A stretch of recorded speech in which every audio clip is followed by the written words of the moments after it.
I'm surprised nobody pointed this out, but after doing the review for Chibit 2, I realized I didn't actually do the first review for the first story. Now, going back to the original story that I was supposed to do before the second one, I kind of realized that, so I understand why I didn't do it right away, or even thought about doing it, but just didn't do it. And the reason behind it is because, well, this story shows a bit of things that I can't really even show on YouTube, or even probably talk about on YouTube. So I'm going to have to make this a bit brief of a story, unfortunately, for Chibit 1, I guess, if you want to call it that. But pretty much, just bear with me for it. I know some areas might be seem a little bit weird in some areas because I won't be able to talk much about it. Just bear with me for a moment, and we'll get through the story together. Trust me. So anyways, it's still the main character, Mogie Fumi, where he's in a small town, and of course we start understanding that he is a police officer. He lives in this small little hut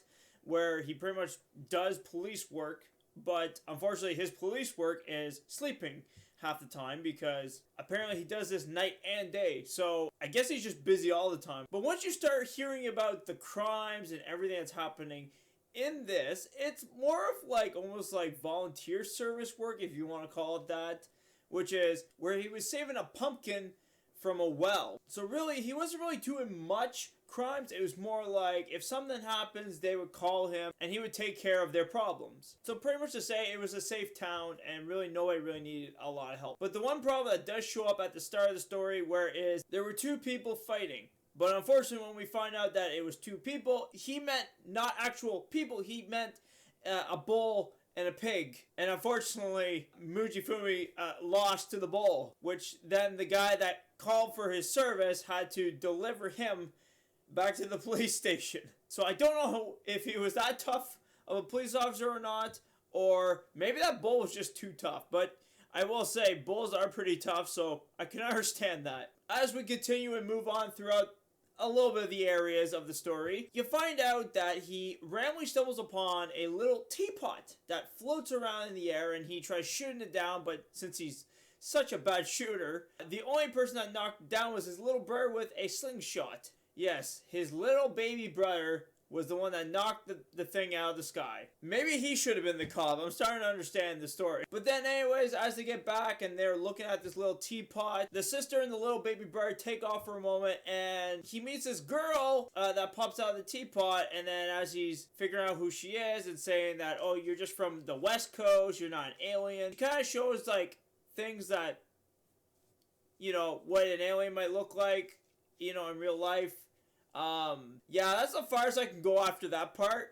This is where things get weird. So after they're done their brief little introduction in the house, that's when you find out that the sister and the brother come back, and he's trying to hide this little alien from them. So he kind of swallows her, unfortunately, and then all of a sudden, he has to use laxatives. Like I said, this story takes a weird turn, and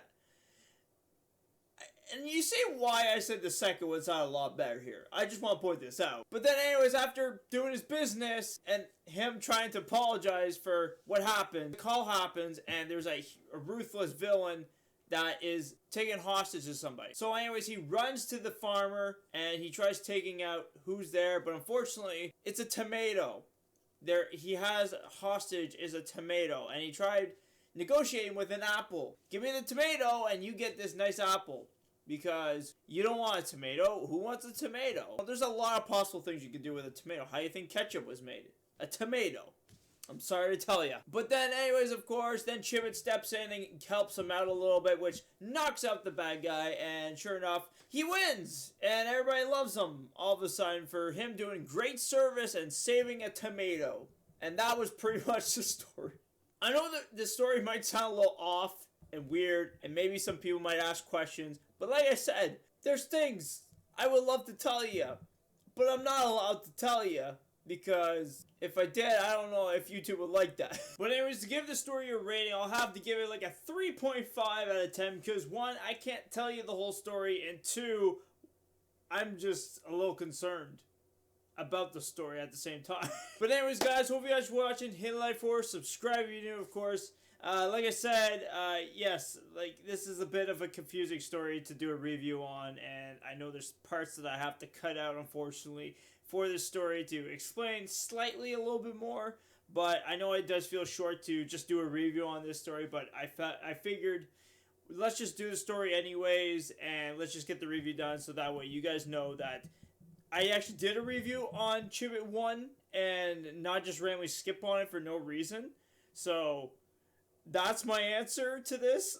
But anyways, guys, hope you guys watching the Life for more. Subscribe if you're new, of course, and I will see you all, of course, in the next videos. Peace out, everybody. Have a great day.